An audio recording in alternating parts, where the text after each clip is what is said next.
তো নমস্কাৰ বন্ধুসকল, আজি আপোনালোকক দেখুৱাম মাছৰুম খেতি কেনেকৈ কৰা হয়, মাছৰুম ফাৰ্ম কেনেকৈ কৰা হয়। তো আহক।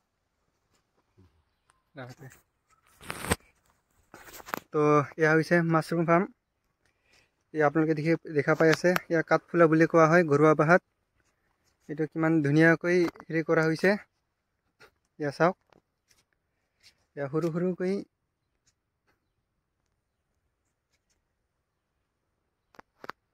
তো আজি আমি জানিম এইটো বস্তুটো কেনেকৈ বনোৱা হয়, কেনেকৈ খেতি কৰা হয়, ইয়াৰ বিষয়ে আমি জানিম আজি। তো দাদা, এইটো আপুনি এইবিলাক ক'ৰ পৰা পাইছিল, মানে বীজবিলাক কেনেকৈ অনা হয়? এইবোৰ আমি আজিকালি অনলাইন যোগেদিও অনা হয়। আপুনি ক'ৰবাত প্ৰশিক্ষণ লৈছিল নেকি?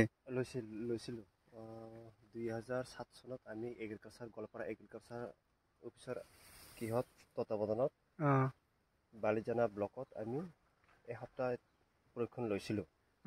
তাতে এগ্ৰিকালচাৰ এগ্ৰিকালচাৰ আণ্ডাৰত হৰ্টিকালচাৰ, তাতে হৰ্টিকালচাৰৰ বিভিন্ন প্ৰকাৰৰ ধানৰ পৰা আৰম্ভ কৰি মাছৰুম, তাৰপিছত উদ্যান শস্য, এইবোৰে আমি প্ৰশিক্ষণ লৈছিলোঁ। তাতে মোটামুটি 10-12 বিধ শস্যৰ বিষয়ে আমি তাতে প্ৰশিক্ষণ লৈছিলোঁ। তাৰ ভিতৰত অন্যতম হ'ল এই মাছৰুম। মই বাৰুকৈয়ে ইচ্ছা হৈছিল, এইটো মই বাছি ল'ম এদিন খেতিৰ কাৰণে। তো আপুনি এইবিলাক বেচাই নে বিক্ৰী কৰে? বিক্ৰী কৰোঁ। এইটো আমি বৰ্তমান পাৰ কিলো 200 টকাকৈ বিক্ৰী কৰোঁ। পাৰ কিলো 200 টকাকৈ। তো বৰ্তমান আপোনাৰ কিমান মান লাভ হৈছে এইবিলাকৰ পৰা? এই বছৰ মই বেছি আৰম্ভণিত এই বীজটো সিমান এটা সুবিধাজনক পোৱা নাই। তাৰ ভিতৰত ইয়াতে 200টা পেকেটৰ লৈছিলোঁ, টাৰ্গেট লৈছিলোঁ। তাৰ ভিতৰত মই প্ৰায় 50-60টা মানে পেলাই দিব লগা হ'ল। এইটো বীজটো এনেকুৱা কলাকে হয়, এইবোৰ সিমান এটা হয় উৎপাদন হয়। তো এইবিলাক হৈছে এই খেৰ নেকি? খেৰ না? ভিতৰত মানে এই খেৰটো কাটি 2 ইঞ্চি 3 ইঞ্চি কাটি সৰু কাটি সেইবোৰ আমি পানীৰ লগত বইল কৰিব লাগে নে নালাগে? লাগে। পানীৰ লগত বইল কৰিব লাগে না?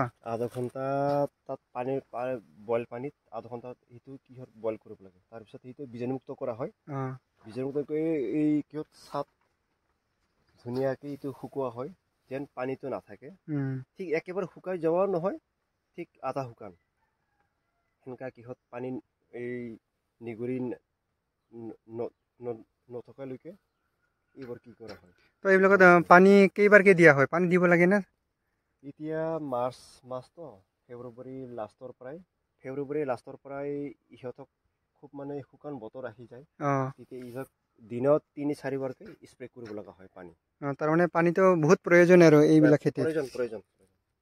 তো দাদাই কৈছে মোটামুটি এইবাৰে আৰম্ভণি কৰিছে, আৰু আৰম্ভটো ইমান ভাল এটা লাভদায়ক নহয়, যিহেতু তো অহা বছৰৰ পৰা দাদাই ধুনীয়াকৈ মানে আৰু ডাঙৰকৈ মানে এইখিনি অলপ হেৰি কৰিব আৰু বেছিকৈ কৰিব। তো আপোনালোকে চাব পাৰে কিমান ধুনীয়া হয়। আৰু এইবিলাকৰ বহুতকেইটা ভিটামিন থাকে না দা? ইয়াতে কাৰ্বহাইড্ৰেট তাৰমানে এনেকুৱা 18 বিধ আমি পৰীক্ষণ এনেকুৱা পাইছোঁ, 18 বিধ বেমাৰৰ য'ত নেকি বিভিন্ন শাক চব্জি কিছুমান অসুবিধা হয় খাবৰ কাৰণে, কিন্তু এইবোৰ খোৱাৰ কাৰণে কোনো অসুবিধা নাই। হয়। বৰঞ্চ সেইবোৰ বেমাৰৰ কাৰণে উপযোগী। ইয়াত অইলি নাই, তাৰমানে য'ত তেলেতীয়া বস্তু আৰু মিঠা বস্তু এইবোৰ নাই। সম্পূৰ্ণৰূপে এইবোৰ নেচাৰেল, কাৰ্বহাইড্ৰেট খুব থাকে বুলি মানে শৰীৰৰ কাৰণে বহুত প্ৰয়োজনীয় বস্তুবিলাক এইবিলাকত আছে। আৰু মানে শৰীৰৰ কাৰণে যিবিলাক ধৰা প্ৰয়োজনীয় ভিটামিন, এইবিলাক আটাই মানে গোটেইখিনি মানে এইবিলাকত পোৱা যায়। আপোনালোকে চাওক কিমান। ইয়াতে দাদাই কৈছে 200 পেকেট হেৰি কৰিছিল, 200 পেকেট বনাইছিল এনেকুৱাকৈ, কিন্তু 200 পেকেটৰ মোটামুটি 50-60 পেকেট মানে পেলনীয়া হৈছে আৰু মানে নষ্ট হৈ গ'ল, যিহেতু প্ৰথমবাৰ হেৰি কৰিছিল। শীতৰ কাৰণে অলপ অসুবিধা, বেমাৰী পাই গ'ল, তাৰ কাৰণে আমি পেলাই দিব লগা হ'ল। তো ইয়াতে বহুতখিনি মানে সৰু সৰু বীজ থাকে, সৰু গুটিৰ নিচিনা বীজ হয় না?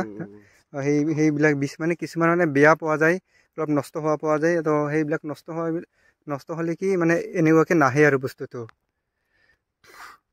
তো এয়াই, আপোনালোকক যদি লাগে তেনেহ'লে আপোনালোকেও জনাব পাৰে।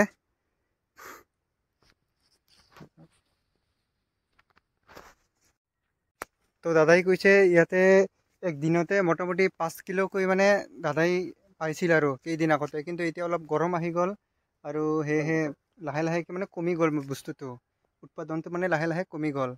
কিন্তু এই মোটামুটি ডিচেম্বৰ জানুৱাৰীত দিনতে প্ৰায় 5 কিলো পৰ্যন্ত পাইছিল আৰু দাদাই।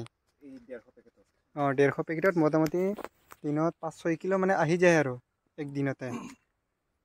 তো যদি আপোনালোকেও ভাবি আছে যে এনেকুৱাকৈ খেতি কৰিম, এবাৰ কিবা এটা উৎপাদন কৰিম বুলি, তো এইটো এটা পথ বাছি ল'ব পাৰে আপোনালোকে। তো চাওক ইমান ধুনীয়া, যিহেতু কিলো 200 টকাকৈ বেচে আৰু এইবিলাকৰ বেপাৰীটো এনেও পোৱা যায় না দা?